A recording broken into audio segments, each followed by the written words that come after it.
এইটা ফেরার সময় লাস্ট তোমাদেরকে আরেকবার দেখিয়ে দিচ্ছি। এই টার্নিং থেকেই যে লাস্ট বেস ক্যাম্প দেখা যাচ্ছে। এত হার্ড ট্রেক মনে হয় না লাইফে করতে পারবো, আমাকে টানতে হচ্ছে। আর মহারাজ দেখো কেমন বসে আছে, এইটাই বাকি ছিল ট্রিপে। ঠিক আছে, আমাকে ওই যে ঘোড়ার যে মালিক আছে এই দড়ি আমাকে ধরিয়ে দিয়েছে, বলছে তোমার ফ্রেন্ড কো লেকে রিল্যাক্সে আও, আমিও যাতে না পড়ি। কত ধুলো খাবা খাও, সব ফ্রিতে সব ধুলো।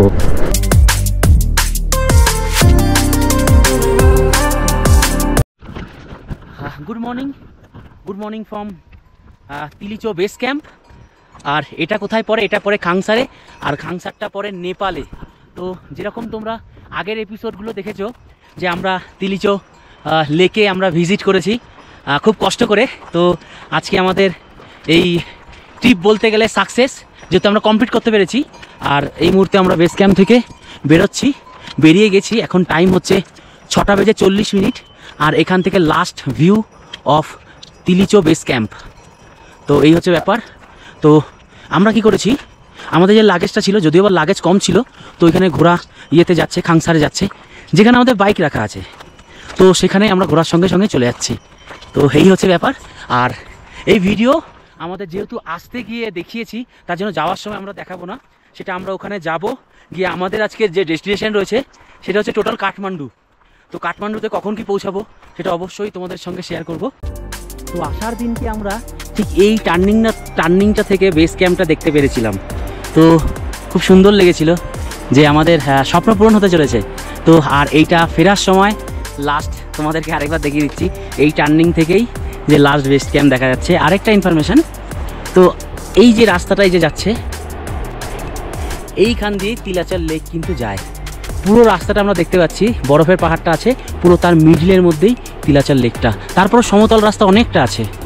তা এই হচ্ছে ব্যাপার। চলো, একটা লাইফের একটা স্মৃতি হয়ে থাকলো যে তিলাচল বেস ক্যাম্প আর তিলাচল লেক। জানি না লাইফে আবার আসতে পারবো কিনা, কিন্তু আমিও বলেছি যে এত হার্ড ট্রেক মনে হয় না লাইফে করতে পারবো। তো কখনো আবার আসলে আবার দেখা হবে। তো আপাতত আমাদের রাস্তা কিছুটা এরকম। এই ল্যান্ডস্লাইড এরিয়া আমরা চলে এসেছি। দেখো কি সুন্দর দেখতে লাগছে, অবাস্তব পাহাড়। এই যে এইগুলো যে আছে অবাস্তব। আমরা যাওয়ার সময় করেছিলাম এই হচ্ছে কিরকম প্যাচ। দেখো এই ঘোড়াতেই আমাদের লাগেজ আছে, আর শিবমও আছে। এই ঘোড়াতে এত চড়াই না, এটা রিক্স হয়ে যাবে, এর জন্য ইয়ে করবো। আর এই হচ্ছে হ্যাঙ্গিং ব্রিজ। এইখানে অনেক ল্যান্ডস্লাইড হয় এই ব্রিজটার এই মুখটাতে মধ্যে, এই মুখটা। এই হচ্ছে ব্যাপার। আমাদের গ্রাম দেখা যাচ্ছে। তা চলো, আর বেশিক্ষণ নয়, আর এক ঘন্টা হবে, হয়ে যাবে। হ্যাঁ চলো, আমরা প্রায় আর 1 কিলোমিটার আছে। আর আমাদের খাংসার, যেখানে আমাদের বাইক আছে, বাইক ওখান থেকে নিয়ে আমরা আবার বেরোবো। আর এই মুহূর্তে মানে পজিশন দেখো, আমাকে টানতে হচ্ছে। আর মহারাজ দেখো কেমন বসে আছে। এইটাই বাকি ছিল ট্রিপে, এইটাই বাকি ছিল। ব্যাপারটা খুলে বলি, ওনার 10টা ঘোড়া আছে। তা ওর যেহেতু শরীরটা খারাপ, তো ঘোড়ার মধ্যে বসে আসছে। তো ওই 10টা খচ্চর কী করেছে, খচ্চর নোংরামি করেছে ওই মালিকের সাথে, নোংরামি করে পালিয়ে গিয়েছে। ঠিক আছে, আমাকে ওই যে ঘোড়ার যে মালিক আছে এই দড়ি আমাকে ধরিয়ে দিয়েছে, বলছে তোমার ফ্রেন্ড কো লেকে রিল্যাক্সে আও, হাম খচ্চর কো পাকাতে হ্যায়। তারপর দৌড়ে চলে গেছে। এই হচ্ছে ব্যাপার। আর আমাদের আর 1 কিলোমিটার আছে, তারপরেই আমাদের ঘোড়া আমরা পাবো। তাই তো শিবম? একদম। হ্যালো, নমস্তে। 2000 years later. তো বাই বাই কাটসাং। তো আবার দেখা হবে কোনো একটা সময়। আজকে আমাদের গন্তব্যস্থল কাঠমান্ডু হতে চলেছে। এবার কখন গিয়ে কি পৌঁছবো এটা ঠিক তো বলতে পারছি না, এটা ডিপেন্ড করবে টাইমের ওপরেই। আর এই সেই গেট, যেই গেট অল টাইম বন্ধ থাকে, তারপরে আবার লাগিয়ে দিতে হয়।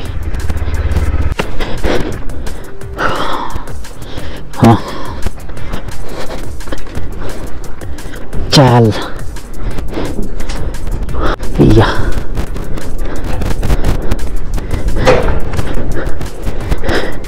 চলো।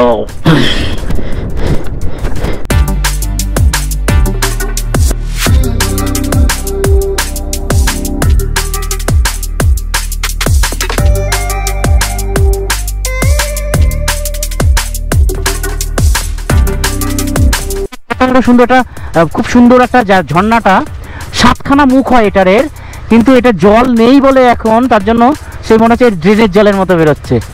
তো এটা সব আমি ইউটিউবে যত ভিডিও আছে, যারা এখানে আসে তাদেরকে এই জিনিসটা আমরা দেখে থাকি তাদের ভিডিওতে। গাড়ি চালাতে চালাতে টাইম হয়ে গেল 4টে বেজে 47 মিনিট। আমরা খাংসার থেকে প্রায় আমাদের অলমোস্ট কভার করেছি 80 কিলোমিটার মতো। আমাদের সামনেই বেশিসাহের। আমরা খাংসার থেকে বেরিয়েছিলাম পাক্কা 1:49, মানে 2টোর সময়। 2টো, 3টে, 4টে, মানে 2 ঘন্টা 48 মিনিট।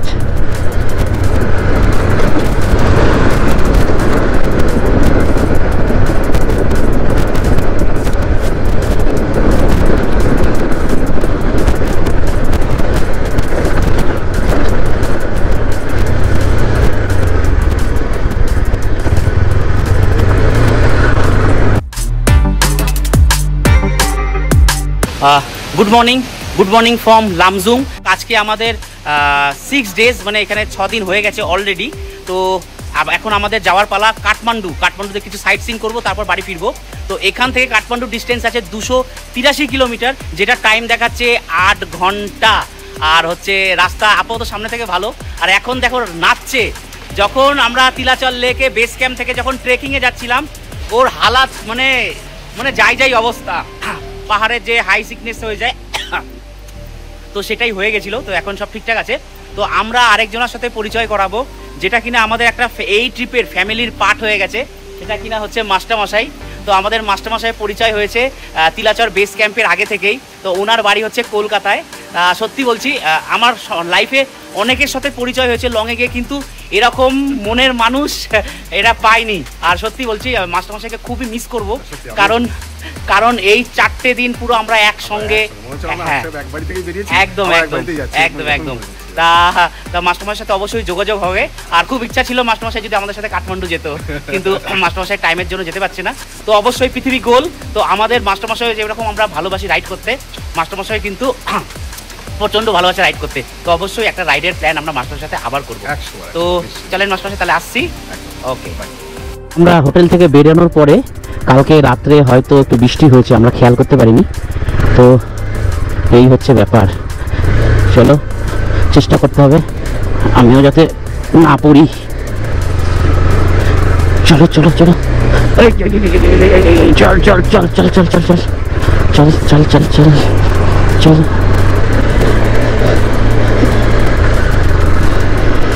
ইনফরমেশনটা এটাই যে তিলাচর বেস ক্যাম্প থেকে তিলাচর লেকের ট্রেক সবাই বলে 14 কিলোমিটার, কিন্তু ওটা হচ্ছে 9 কিলোমিটার, 9 থেকে 9.5 কিলোমিটার। খাংসার থেকে যে সবাই বেশি শহরে থাকে তার দূরত্ব হচ্ছে 85 কিলোমিটার। আর যে লাস্ট যে পেট্রোল পাম্প, সেই পেট্রোল পাম্পের মধ্যে সবাই ফুয়েল করিয়ে নিলে ভালো হয়, কারণ তারপরে কিন্তু আর পেট্রোল নেই, কোনো জায়গায় পেট্রোল পাওয়া যায় না। আর এটাও আমি কখনো দেখিনি যে আলাদা করে পেট্রোল বিক্রি হচ্ছে কিনা, এটা কিন্তু কোনো জায়গায় আমি এখন পর্যন্ত পাইনি। ফাইনালি আমরা অফরোড থেকে হাইওয়ের পথে আমরা ধরে নিলাম। যারা অফরোড ভালোবাসে না, তারা এখনও বলবে যে আরও অফরোড হলে ভালো হতো। তো যেমন আমি এখন বলছি, অফরোড যদি আরও হতো কোনো ব্যাপার না। আমাদের আজকের যে ডেস্টিনেশন কাঠমান্ডু, যেটা ডেস্টিনেশন আছে 283 কিলোমিটার ছিল এখান থেকে আর বেশি শহর আছে 12 কিলোমিটার, বেশি শহর থেকে 260 কিলোমিটার কাঠমান্ডু।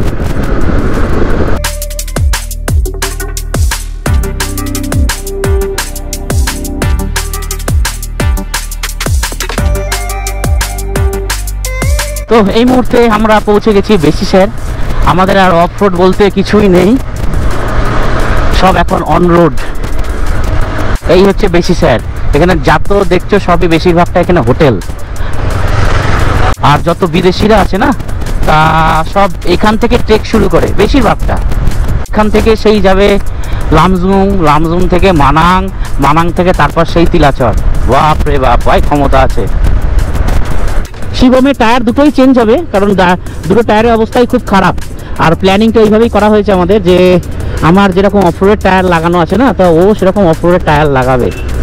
তো আমার পেছনে লাগানো আছে BMW GS 1250 যে টায়ার আছে সেই টায়ার। তা আমাদের ইন্ডিয়াতে পাওয়া যায় না, মানে আমাদের কলকাতায় পাওয়া যায় না ছোট সাইজ, কিন্তু এখানে ছোট সাইজ, যেহেতু অফরোডের জায়গা তো এখানে ছোট সাইজের পাওয়া যায়, তাই লাগিয়েছিলাম, এবং দামও অনেক সস্তা।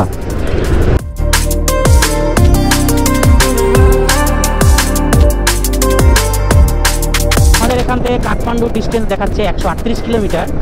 ভাই এটা সিঙ্গেল লেন, কিন্তু বিশ্বাস করো ওয়ান ওয়ের থেকে কিছু কম অংশ কম নয়।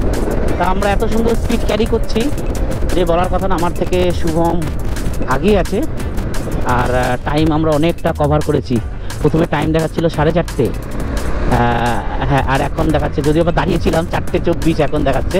এটাকে চেষ্টা করব আমরা 3:30-এর মধ্যে কভার করার।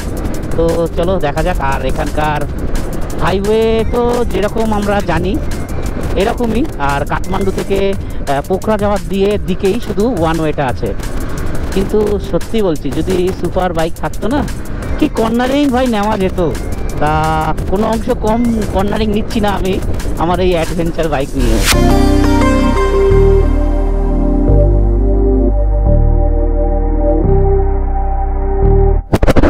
এই হচ্ছে নেপাল হাইওয়ে, শুধু ধুলো আর ধুলো। কত ধুলো খাবা খাও, সব ফ্রিতে, সব ধুলো। কাঠমান্ডু আমাদের এখান থেকে আছে আর 12 কিলোমিটার দেখাচ্ছে। যা ধুলোর রাস্তা ক্রস করলাম সে আর বলার কথা না। এত ধুলো, এত ধুলো আর এত অফরোড, এটা নেপাল বলেই সম্ভব। আর এই হচ্ছে কাঠমান্ডুর পুরো একদম ভিউ। চলে এসছি আমরা কাঠমান্ডু শহরে। কোথা দিয়ে যাবো সেটাই বুঝতে পারছি না। এখন যেতে হবে আমাদের হোটেল। হোটেলের নাম কি না, হোটেল ইয়ালাপে।